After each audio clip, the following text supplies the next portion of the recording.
Oi, gente. Hoje é dia do quadro Histórias Secretas do Cinema e da Música. Eu vou contar a história de uma banda muito especial. Estou falando de Violent Femmes. Se você curte esse tipo de quadro sobre cinema, música e livros, sempre com essa pegada mais alternativa, inscreva-se no canal, ative o sininho para receber as notificações. Eu tenho quadros novos de segunda a sexta-feira. E queria agradecer demais aos quase 700 assinantes do meu site de jornalismo cultural, andrebarcinski.com.br. Galera, conheça o site por R$ 20 por mês. Você tem um monte de benefícios, 3 textos inéditos por semana, debates, cursos, workshops, um monte de coisa legal.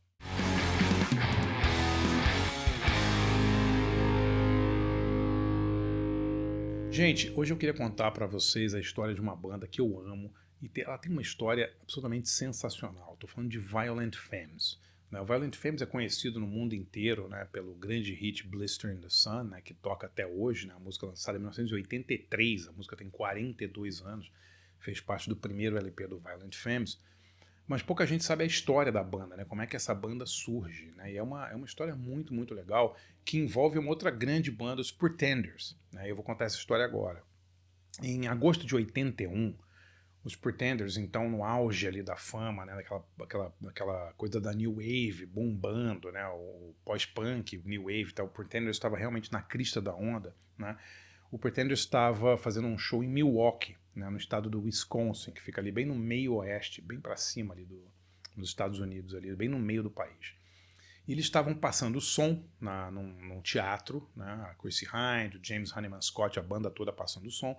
No intervalo da passagem de som, a Chrissie Hynde e o James Honeyman Scott saíram do teatro lá e foram, sei lá, fumar, foram comer alguma coisa e tal. E na frente do teatro tinha um trio tocando um tipo de música que a Chrissie Hynde e o James Honeyman Scott nunca tinham ouvido. Era meio um punk acústico, com violão, com baixo acústico e com uma bateriazinha, assim, só uma caixa, assim.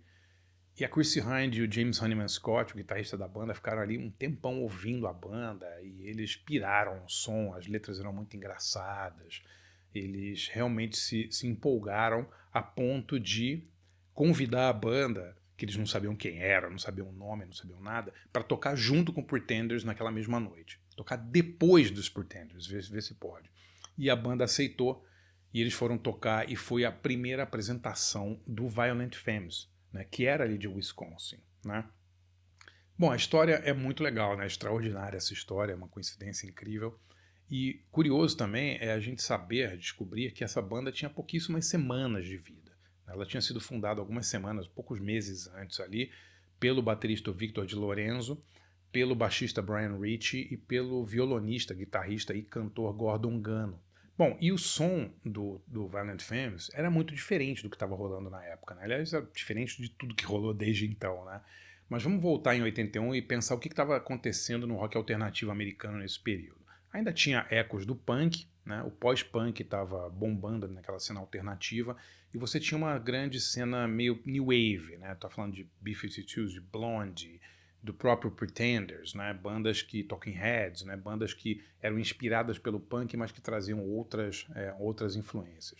Mas o Violent Femmes não, o Violent Femmes era mais acústico, ele era mais roots, né? Era mais raízes e tal. Se a gente pensa numa influência ali pro Violent Femmes, eu diria que seriam os Modern Lovers do Jonathan Richman, né? Que faziam também essa coisa meio desse punk acústico, digamos assim, né? O pós-punk acústico.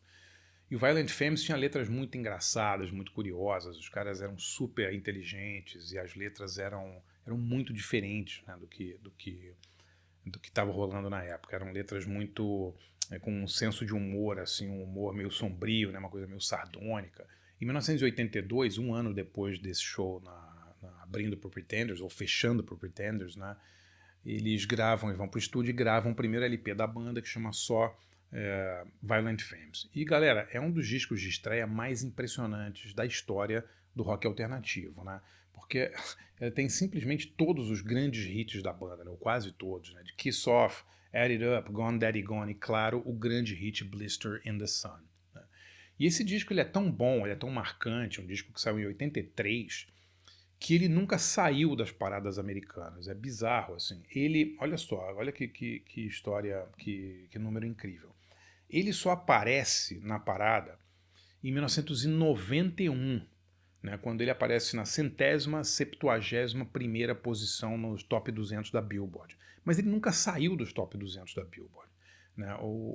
Há um cálculo de que esse disco teria vendido qualquer coisa em 3,4 milhões de cópias, ou seja, desde 1983, há 42 anos, quando esse disco saiu, que ele vende continuamente. Né? E Blister in the Sun, vez por outra, entra em anúncios. Né? Outro dia eu vi o filme lá, com o Matt Damon lá sobre a Nike, ele tentando contratar o Michael Jordan e tal, e o filme abre com Blister in the Sun, quer dizer, uma música que toca pra caramba, né, até hoje. Né. O Violent Femmes teve um período de muita popularidade nos anos 80, depois eles começaram a brigar muito, né, o Gordon Gano e o Rich brigaram a beça, a banda ficou um tempão parada, e eles voltaram em 2010, 2011 mais ou menos, lançaram 2 discos novos, e estão aí há uns 3 ou 4 anos fazendo turnês de festejos dos 40 anos dos 2 primeiros LPs deles, né, que são absolutamente sensacionais e você tem que ouvir.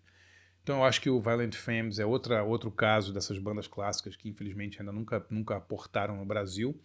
Né, eles são bem mais famosos lá fora do que aqui, mas se você quer ouvir um disco ainda inovador, que ainda soa muito bem, ouça o primeiro disco do Violent Femmes, só chamado Violent Femmes, de 1983, um descasso. Se você curte esse tipo de quadro sobre cinema, música e livros, conheça e assine meu site de jornalismo cultural andrebarcinski.com.br. É lá que eu concentro todo o meu trabalho de jornalista cultural hoje em dia. Escrevo 3 textos inéditos por semana, exclusivos para o site. Promovo cursos, debates, workshops só para assinantes. Você assinando por R$20 por mês, você tem, além de todos esses benefícios, acesso ilimitado ao acervo do site, que tem quase 800 textos e 80 cursos, desde história do cinema até história do pós-punk, história do punk, debates sobre música brasileira dos anos 70, tem muita coisa legal. Conheça lá andrebarcinski.com.br.